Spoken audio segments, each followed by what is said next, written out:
Next question is, should peak performance be your goal? Should peak performance be your goal?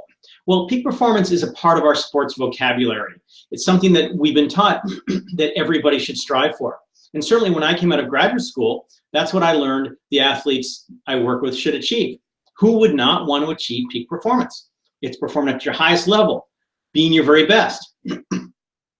But as I became more experienced as a psychologist and as a writer, I came to appreciate the power of words. And that it's very important that the words we use are highly descriptive of what we're trying to communicate.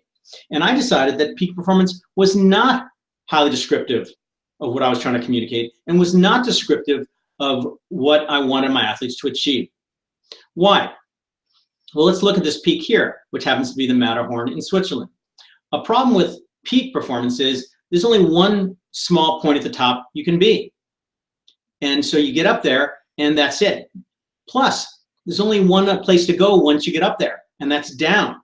And the nature of a peak is the drop is usually quite precipitous.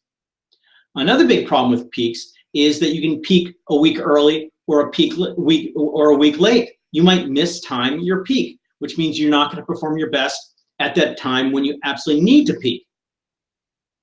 So again, I decided that peak performance wasn't a goal that I wanted my athletes to strive for. So I tried to come up with a phrase that was more descriptive. And I struggled for a while. I just couldn't come up with a phrase that worked for me. And then one day, I had a meeting of timing and readiness. I was in the grocery store, walking through the meat section, and I looked down at this piece of beef and it had a sticker on it that said prime cut.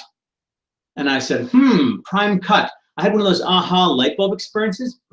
I went back to my office and looked up the word prime. And it was defined as the highest quality or value. The highest quality or value. So I finally had my phrase, prime performance, or in this case, prime sport. Now here's how I define prime sport. Performing at a consistently high level under the most challenging conditions.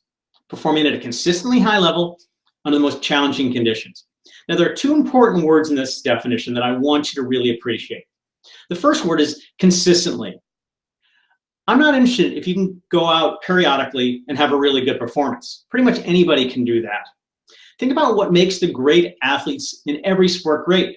It's not just their ability to have a great performance, but to do it day in and day out, week in and week out, month in and month out, year in and year out. They perform at that consistently high level, and that is an essential goal for you. Second key word is challenging. I'm not interested if you can go out there under ideal conditions, when you're well rested, when you're feeling good and perform well. Again, anybody can do that. What makes the great athletes great is their ability to go out and perform at that high level under the worst possible conditions, whether it's weather, whether it's tough competitors, whatever it might be. They're able to rise to the occasion and perform their best when it matters most in those really tough conditions. So your goal, and the goal of all the topics I'm going to be addressing over these next 6 classes, is prime performance, prime sport, performing at a consistently high level under the most challenging conditions. Hello, I'm Dr. Jim Taylor, and thanks for watching my Prime Sport vlog segment. To learn more about my Prime Sport online courses, please click on the image of the sprinter in the lower right of your screen. To watch other Prime Sport segments, please click on the window in the upper right of your screen. Until next time, when you compete, have fun and leave it all out there.